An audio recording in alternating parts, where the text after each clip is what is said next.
Maintenant, je suis toujours dans le chapitre économique. Les pieds dans le plat de ce que certains pensaient être le domaine réservé du docteur en économie Alassane Ouattara. Mais l'économie n'est pas une science mystérieuse. Ce n'est pas une science, comment je dirais, hypnagogique. C'est même pas une science amphigorique. C'est une science rationnelle, raisonnable, et c'est une science qui a ses limites, d'ailleurs. Car ce n'est pas une science exacte, contrairement à ce que certains croient.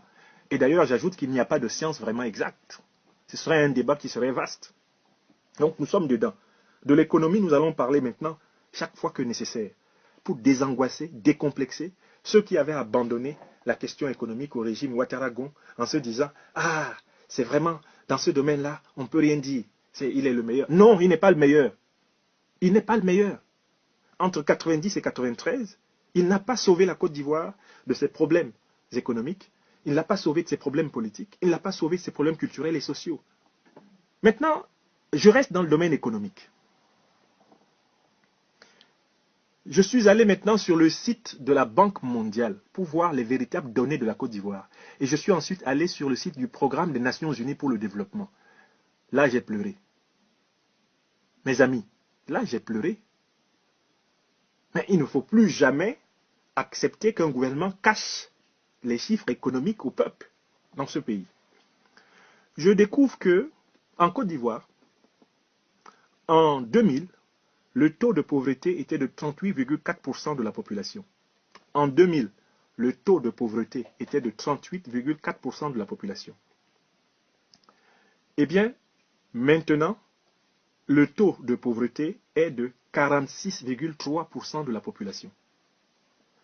En Côte d'Ivoire, en 2000, le taux de pauvreté était de 38,4%. En 2000, c'était quelque temps après la chute du régime Bédié. La Côte d'Ivoire avait 38,4% de taux de pauvreté selon la Banque mondiale. Mais nous sommes en 2019, et en 2019, le taux de pauvreté est à 48,9% selon la Banque mondiale. Ça veut donc dire que depuis 2000 jusqu'à maintenant, le taux de pauvreté a augmenté. Certes, on peut supposer qu'il avait peut-être un peu plus augmenté sous le régime du président Laurent Gbagbo, sous le régime du président Laurent Gbagbo pendant les près de 10 ans qu'il a exercé à la tête de l'État. Mais on sait très bien dans quelles conditions Laurent Gbagbo a exercé également son pouvoir. On sait très bien dans quelles conditions il a exercé le pouvoir, dans des conditions politiquement difficiles. Mais le fait qu'aujourd'hui la pauvreté soit plus élevée qu'en 2000, comment M. Amadou Gon peut se lever et nous dire que... Comment peut-il se lever et nous dire que le régime Ouattara a réduit, a combattu la pauvreté en Côte d'Ivoire? Mais si vous combattez la pauvreté en Côte d'Ivoire, vous devez revenir à 38,4% de la population, au moins. Ou alors faire moins que 38,4% de la population de Côte d'Ivoire soit pauvre. Mais vous êtes encore à 48,9% de la population pauvre, selon la Banque mondiale, soit pratiquement la moitié de la population ivoirienne. Et c'est vous qui prétendez, après 7 ans, à la tête de l'État de Côte d'Ivoire, avoir fait des miracles? Je découvre que l'espérance de vie en Côte d'Ivoire est coincée à 54 ans. En Côte d'Ivoire, on vit jusqu'à 54 ans. Savez-vous qu'au Sénégal, on vit jusqu'à 67 ans? Est-ce que vous savez qu'au Sénégal, à côté là, on vit jusqu'à 67 ans? Est-ce que vous savez qu'au Cameroun, on vit jusqu'à 58 ans? Comment peut-on avoir le plus grand technocrate de tous les temps? Au bout de 7 ans, il n'a pas fait bondir l'espérance de vie de l'Ivoirien moyen. Quel est cet économiste, quel est ce magicien de l'économie qui ne réussit pas à modifier les conditions réelles de ses concitoyens et qui continue de passer pour le génie, le Manitou de l'économie? Je découvre que la Côte d'Ivoire est devenue boulimique en énergie pétrolière, c'est-à-dire que la Côte d'Ivoire est devenue beaucoup plus polluante sous le régime Ouattara. Vous irez voir tous ces chiffres. Je découvre, chers amis, je n'avais pas été attentif à cela, qu'en réalité, depuis 2016, la croissance économique, même calculée avec le PIB, la croissance économique de la Côte d'Ivoire est en baisse continue. Je vous donne les chiffres. En 2016, la croissance économique était de 8,3%. En 2017, elle était de 7,8%. En 2018, elle était de 7,4%. En 2019, on prévoit une croissance de 7%. Et en 2020, on prévoit une croissance de 6,9%. Si vous voyez un avion qui fait une croissance pareille, est-ce que cet avion est en train de décoller ou est-ce qu'il est en train d'atterrir? Ou même peut-être de se cracher?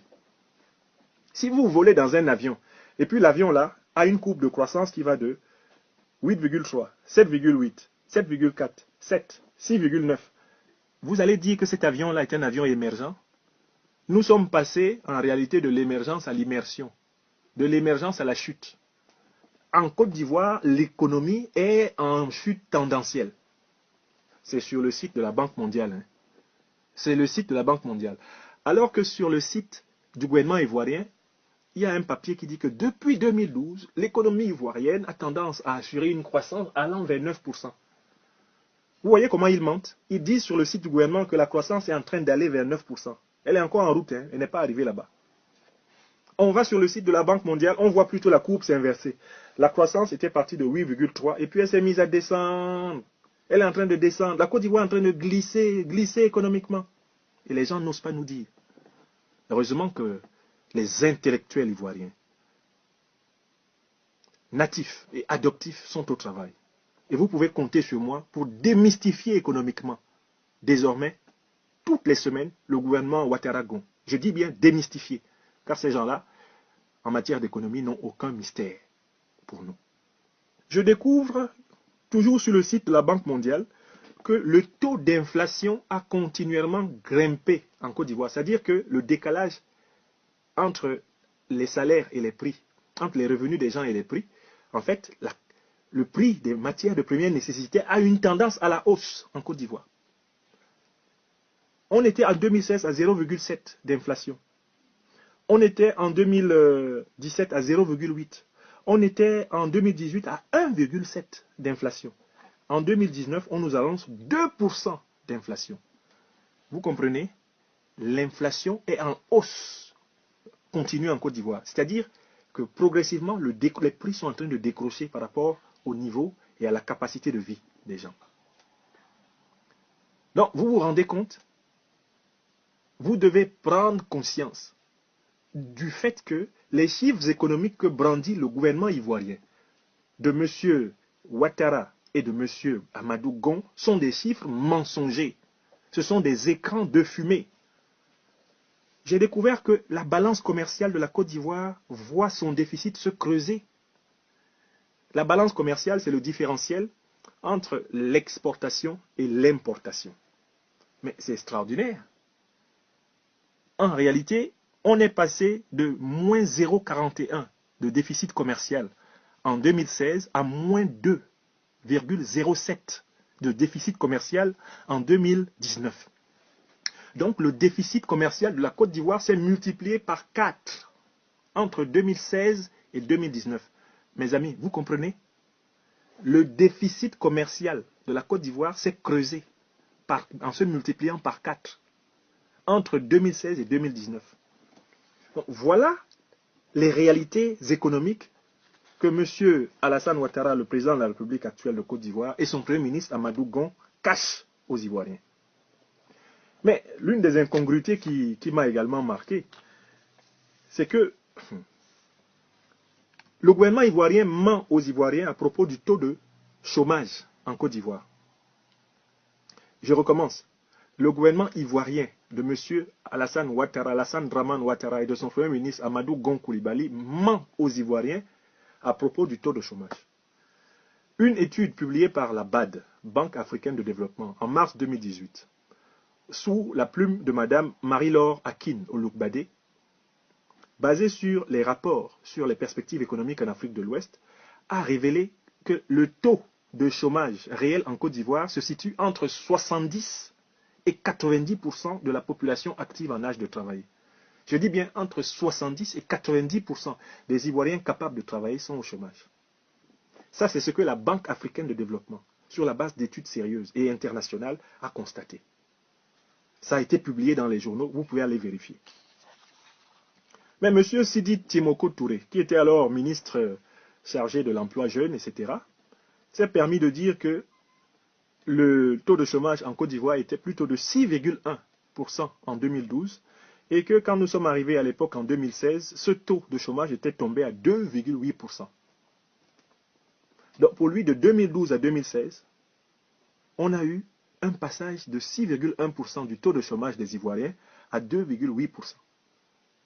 La BAD, qui documente à partir d'enquêtes internationales impartiales, dit de 70 à 90% des Ivoiriens en âge de travailler n'ont pas de travail fiable. Le gouvernement vient dire que c'est entre 6% et 2%. Mais, M. Touré Mamadou, porte-parole souvent très improvisé, à mon avis, l'un des plus grands paresseux intellectuels du gouvernement ivoirien. Imposteur, parce que c'est quelqu'un qui sait profiter du travail des autres, mais qui ne se fait jamais le devoir d'approfondir sa réflexion et sa compréhension des problèmes. Lui, il est venu parler du même sujet, c'était le mardi 23 octobre 2018. Et lui, il dit que le taux de croissance était plutôt de 9% en 2012. C'est-à-dire que Touré Mamadou, porte-parole du gouvernement ivoirien, dit que Sidi Timoko Touré a menti. Sidi Timoko Touré disait qu'en 2012, le taux de croissance était de 6,1%.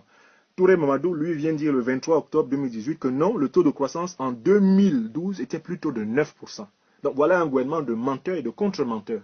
D'abord, ils mentent par rapport aux chiffres internationaux, et entre eux, ils mentent. Et comme ils ne se concertent pas, comme ils ne prennent même pas le temps de mettre de la cohérence dans leurs mensonges, ils se contredisent et ils révèlent qu'ils mentent.